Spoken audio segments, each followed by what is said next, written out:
नमस्ते साथियों, जय हिंद। अभी आपको हम बता दें कि सप्लीमेंट्री रिजल्ट की मांग को लेकर जो TRE-2 की सप्लीमेंट्री रिजल्ट थी उसके मांग को लेकर आप सबको हमने बताया था कल के वीडियो में कि बैठक जो होगी 3 तारीख को यानी 3 मार्च 2024 संडे के दिन बैठक होने वाली थी। परंतु आप सबको पता है हम संयोग से ये ऐसा गलती हो गया कि मुझे ये बिल्कुल आभास नहीं था, क्योंकि 3 तारीख को पटना के गांधी मैदान में एक बहुत बड़े रैली के आयोजन के साथ तैयारी चल रही है, तो उसको लेकर बैठक में उपापो की स्थिति थी। तो इसलिए बैठक जो है अब 3 तारीख से बढ़ाकर 6 तारीख कर दिया गया है। इसलिए जितने भी साथी हैं जो शिक्षक अभ्यर्थी हैं लगातार फ़ोन कॉल करके ये बता रहे थे, मुझे भी ध्यान नहीं था कि 3 तारीख के दिन बैठक होने वाली थी, जिसको अब टाला गया है।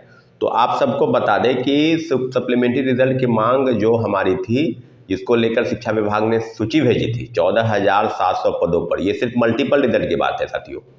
आप सबको पता है कि BPSC चेयरमैन जो अब अवकाश ग्रहण कर लिए हैं श्री अतुल प्रसाद जी, उन्होंने स्पष्ट कहा था कि जो सप्लीमेंट्री रिजल्ट की हम तैयारी कर रहे हैं, और 25 अक्टूबर के ट्वीट के बाद उन्होंने यह स्पष्ट किया था कि सप्लीमेंट्री रिजल्ट देंगे। यह TRE-1 की बात है, multiple result, drop out student और फर्जीवाड़े, ये तीनों का डाटा जो है वो बताए थे। और 4700 शिक्षा विभाग की सूची भेजी थी TRE-1 में, मात्र 2773 लोगों का रिजल्ट आया था।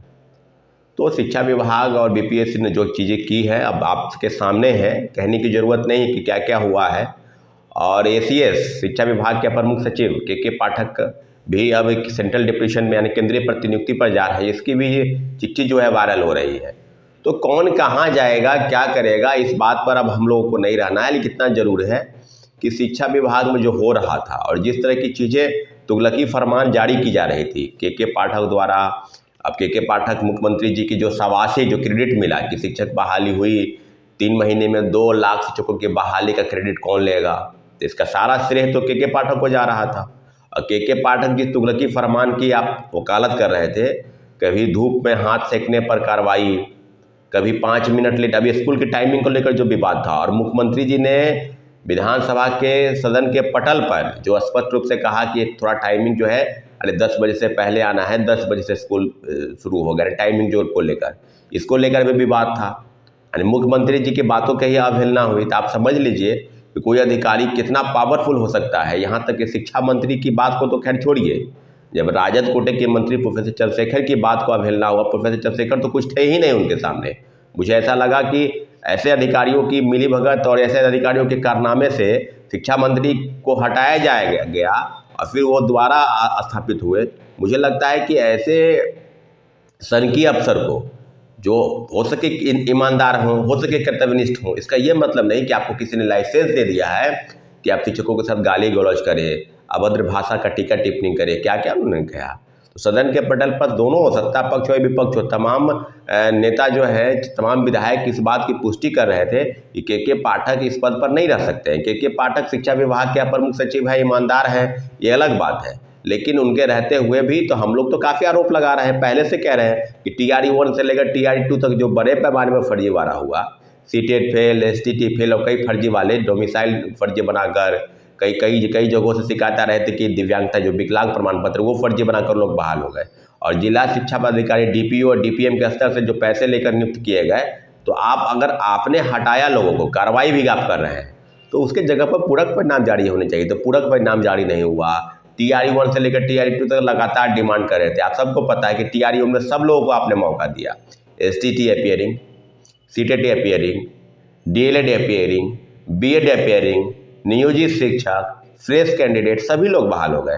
और अभी जो बातें हैं TRE-3 में मांग कर रहे हैं कि 10 वर्ष की उम्र की छूट दी जाए, उसको लेकर आपने एक सिर से खारिज कर दिया। दोनों डिप्टी CM, बहुत अभी जो डिप्टी CM बने हैं सम्राट चौधरी और विजय सिन्हा, काफ़ी वकालत कर रहे थे उस समय जब आप सत्ता में नहीं थे। आज बिहार के उप मुख्यमंत्री हैं, तो आप अपनी बातों से पलटी मार गए। सप्लीमेंट्री रिजल्ट पर आपको चुप्पी साध गए, 10 वर्ष की उम्र छूट नहीं मिली, उस पर चुप्पी साध मार बैठे हैं। तो इन लोगों का इस प्रकार की चीज़ें हैं कि आप भरोसा करने के, विश्वास के लायक नहीं है। तो सारी चीज़ों पर आपको हम बता दें कि सप्लीमेंट्री रिजल्ट को लेकर 6 मार्च को एक बैठक बुला रहे हैं। बैठक गांधी मैदान में ही होगा, गांधी मूर्ति के पास। और जो चीज़ें अब सामने होगी उसके बिल्कुल अब आमने सामने की बातें होगी। इसलिए कोर्ट जाने की तैयारी में सभी अभ्यर्थी रहें। जितने भी शिक्षक अभ्यर्थी हैं, जो 14,700 पदों पर, जिनका 1 नंबर 2 नंबर 5 नंबर, वहाँ मार्क्स कोई बैरियर नहीं है, सारे लोग अपना डॉक्यूमेंट लेकर 6 मार्च के दिन आएंगे और आगे की जो रणनीति होगी, किस प्रकार से क्या होगा नहीं होगा, हम लोग सब लोग मिल बैठ कर बात करेंगे। लेकिन इतना जरूर है कि जो पूरक परिणाम जारी नहीं हुए उसके लिए एनडीए सरकार दोषी है, उसके लिए महागठबंधन सरकार दोषी थी। और आज जिस प्रकार की चीज़ें हो रही है, जो मुख्य बिंदु है उस पर सरकार का ध्यान आकृष्ट नहीं कराना है। ऊल जलूल सवाल, कभी स्कूल के टाइमिंग को लेकर विवाद हो रहा है, कभी हिंदू पर्व त्यौहार में जो छुट्टी की कटौती की गई उसको लेकर विवाद था, कभी बोरा बोरी बेचने को लेकर विवाद है। तो के पाठक इन्हीं सारे विवादों को लेकर उलझे रहते हैं, शिक्षा विभाग उलझा रहता है। और जो मुख्य बिंदु है जिस पर काम करना चाहिए, सप्लीमेंट्री रिजल्ट से लेकर TRE 1 से लेकर सक्षमता परीक्षा, ये किस प्रकार का बिना शर्त राजकर्मी का दर्जा देना था, आपने परीक्षा भी ली और परीक्षा में इस तरह के प्रश्न पूछे जा रहे हैं। कोई व्यक्ति अगर संस्कृत पढ़ा रहा है, कोई व्यक्ति हिंदी पढ़ा रहा है, कोई व्यक्ति सिर्फ साइंस पढ़ा रहा है और प्रश्न तो पूछे जा रहे हैं सभी विषयों से मिलाकर। तो BPSC से भी हार्ड प्रश्न कई लोग का कहना है। मेरा ऐसा मानना है कि जो लोग पठन पाठन में अगर संलग्न हैं, अगर पढ़ रहे हैं, तो उनके लिए परीक्षा कोई बहुत बड़ा चीज़ नहीं है। लेकिन जो लोग 15 साल 20 साल 25 साल से पढ़ा रहे हैं और एकाएक 1 to 5 के बच्चों को पढ़ाते हैं, उनकी परीक्षा BPSC से ले रहे हैं और BPSC की परीक्षा के पैटर्न पर ले रहे हैं, तो सारी चीज़ें अब बिल्कुल है कि सरकार जो कहती है वो कर नहीं रही है, जो करना चाहिए उस पर पीछे हट रही है।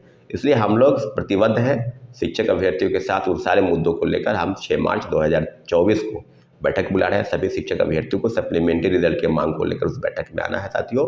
ठीक है, धन्यवाद। जय हिंद, जय भारत।